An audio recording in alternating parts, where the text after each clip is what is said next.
Good morning, unicorns, or good afternoon, depending on when you're watching this. Welcome to yet another beautiful day we're having. What is today? Thursday. That's right, it's Thursday today. Today, I have a very special musical instrument that I would like to show and tell you about. This musical instrument comes from the country Madagascar, which is an island. I'll show you right here. It's an island off the coast of Africa. This instrument is called a mahila. What kind of instrument do you think it is? A string instrument. Yes, this is a kind of string instrument. And what is it made out of? Wood.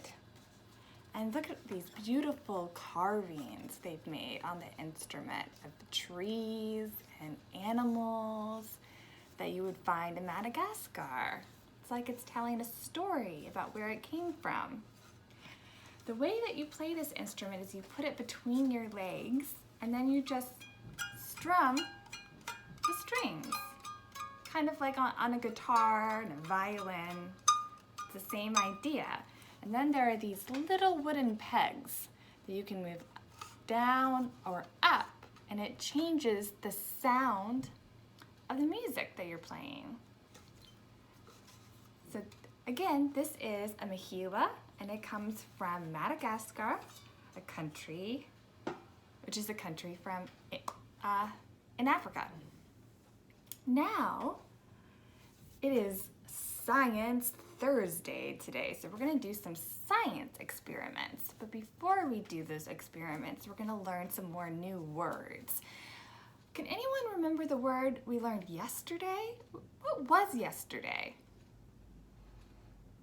Wednesday. Yesterday was Wednesday because today is Thursday. That's right. Now, the words that I want to teach you today are sound, pitch, and volume. All of these words teach us about music.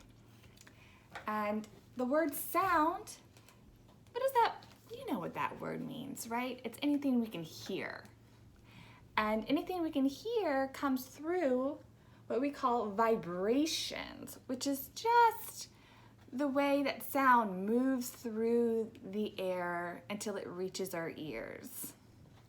The next word, pitch, just means how high or low the sound is.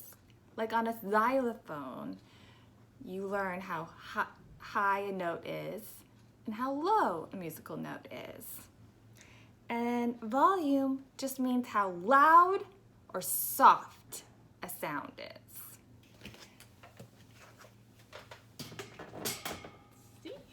So, the first experiment we're going to do has to do with sound and vibrations.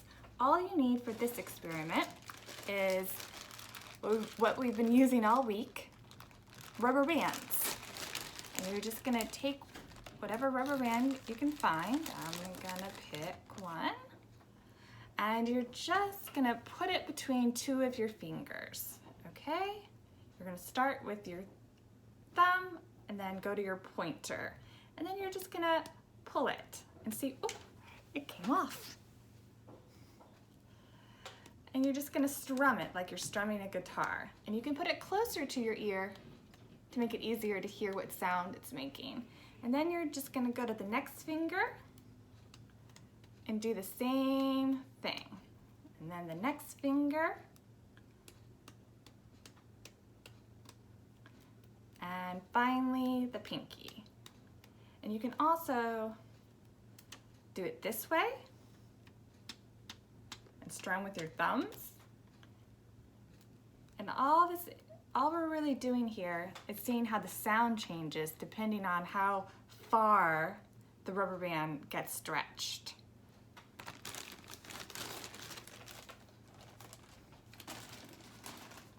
Now, for our experiment about pitch, which is how high or low a sound is, we're going to use one glass that's full of water and one glass that's halfway full and one glass that's just a quarter of the way full. Now I'm gonna bend the camera down so you can see the glasses, and then I'll talk you through the rest of the experiment that we're gonna do.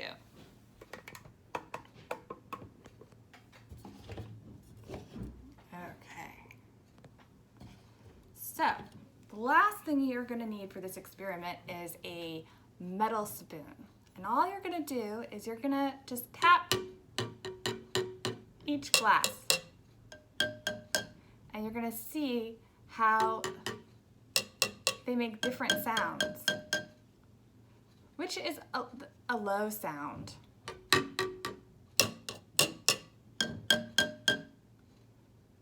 The blue one, that's right. Which is the high sound?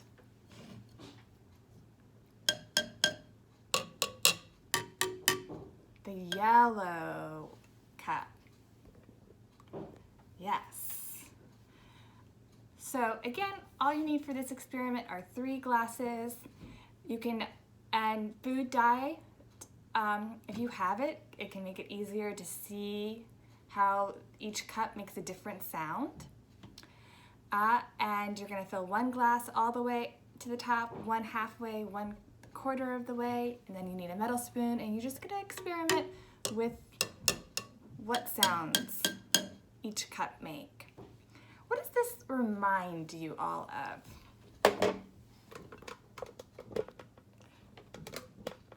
It reminds me of a xylophone. It's essentially, you're making a xylophone with water and glasses. Now, for our last experiment we're gonna do, it has to do with the last word we learned. So we did an experiment on sound, we did one on pitch, and now we're gonna do one on volume. That's right. Now, for this experiment, you need 2 more spoons. So I already have the metal spoon. And then you need a plastic spoon. And lastly, you need a wooden spoon. If you don't have all 3, that's fine. If you just have 1, you can still do this experiment along with me, okay? Whatever spoon, different kinds of spoons you can find in your home will be great. Then you need to tie a piece of string to the spoon, and make sure you tie the spoon in the middle of the string. And then you're going to place the strings up on your ears, and then put your fingers, like close your ears up, but be careful, you don't want to stick your fingers too far in. Okay, just a little bit so the sound starts to get muffled. And then you're going to, so right now I have the plastic spoon. Then you're just going to dangle the spoon on the table. And you're gonna hear what sound it makes. You're gonna do it with each of the spoons. And what you should find is that the metal spoon makes the loudest sound when it's dangling against the table. Which do you think makes the lowest sound? Make a guess. I think it's the plastic one. You'll have to do it. You'll have to do this activity to find out. Now, the very last thing we're going to do at Circle Time on this beautiful Thursday that we're having is I'm going to tell you a story.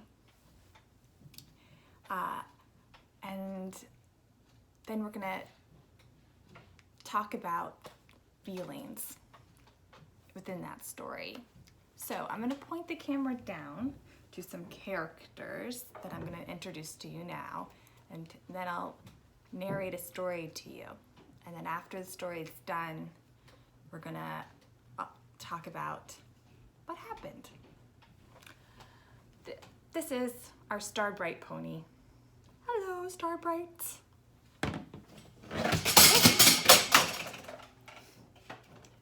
That happened the other day too. That whiteboard just does not like to stay up. Oh well. Now, this is our lollipop pony from our classroom. Hello. Now, Starbright loves to eat apples. Apples are Starbright's favorite snack. And one day, Starbright found a yummy apple to eat, and she decided to put it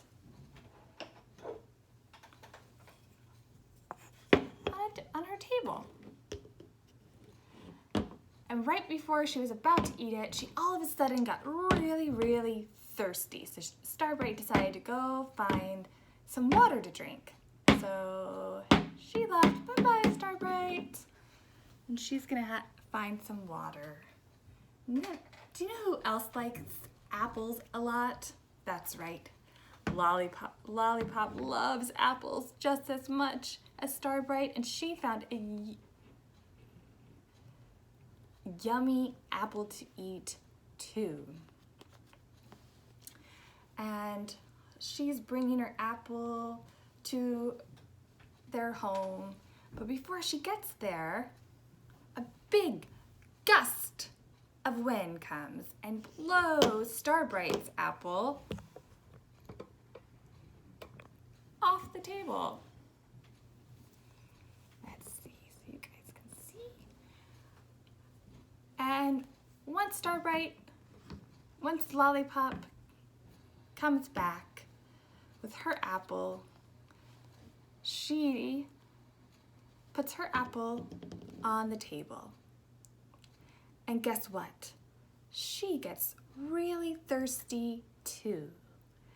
And she decides to go find some water before she eats her apple.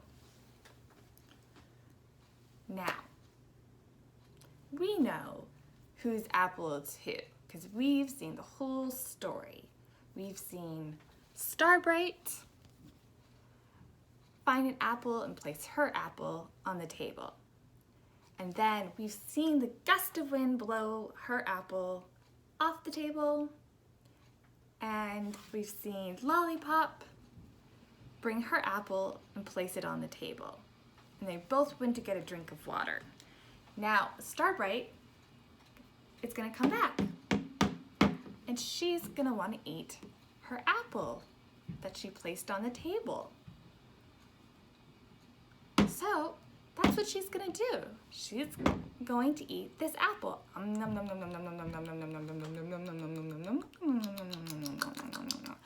Ooh, it was super yummy. But who should come back but Lollipop? The Lollipop sees that her apple is gone.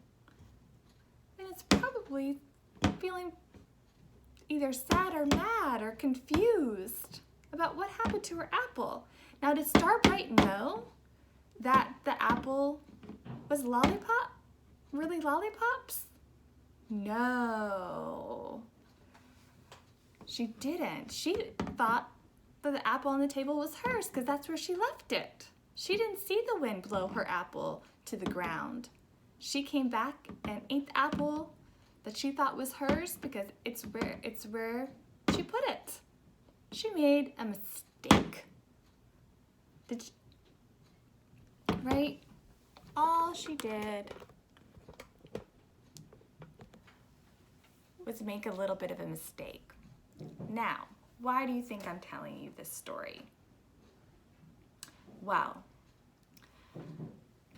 sometimes in our classroom, we might be playing with a toy, right? So let's say that